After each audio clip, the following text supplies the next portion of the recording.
Do not delay nikah unnecessarily. Once nikah is ready, the two parties are happy, get that nikah done.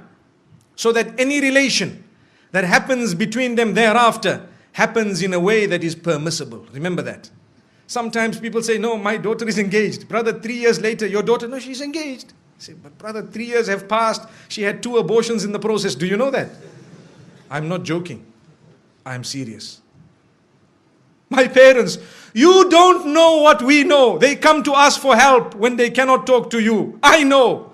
We cry when we see the children of the good people. Sometimes people we know. And they come to us, you know what, I have this problem and that problem. But sister, you are engaged to the man. How could this have happened? You know, my father told me you cannot marry now, you are still studying. My, Allahu Akbar. May Allah forgive us, really. Brothers and sisters, open your eyes.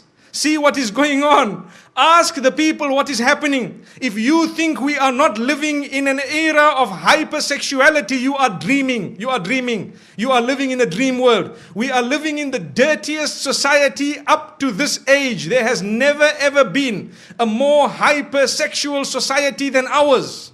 Believe me, everything out there is about sex. And I'm saying this because I have to fulfill my duty as a scholar of Islam, to explain to the people what is going on out there and how we are heading in the wrong direction because we are living with blinkers. We don't even know what's happening. Ask your children in the universities what's going on. If you have a good link with them, they will inform you. Ask them. Tell them what is happening, or ask what is happening in the malls or in the shopping centers or at the workplace. You know, you can be the best and the most pious. Yes, if Allah has granted you protection, you will always be protected. May Allah grant us goodness. There are people amongst us, and I'd like to hope that the bulk of us seated here, pure, good people by the will of Allah, you know how difficult it is to remain on that path. You know how easy it is to sin. Today it is easier to sin than it is to abstain from it. Allahu Akbar. It is easier to abandon your hijab than it is to don it. It is easier to leave your salah than it is to fulfill it.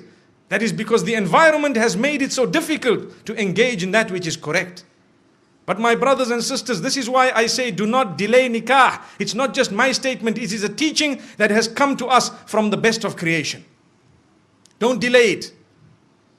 And at the same time, do not make it difficult in any way. We already spoke about the mahar, the dowry, or whatever else it is. Either way, don't be too demanding. And do not become a person who really makes it tough on their sons and daughters to get married. Because in that particular case, we will be held accountable in the eyes of Allah subhanahu wa ta'ala. Why is it that you as a parent did this to your own daughter? You doomed her, you punished her. And this is what you did to your son. You made him, you really made him leave the deen in totality. It brings me to one example, living example, where there was a young boy whose father was being so tough with him that, listen to this, he wanted to marry someone who was ready to revert.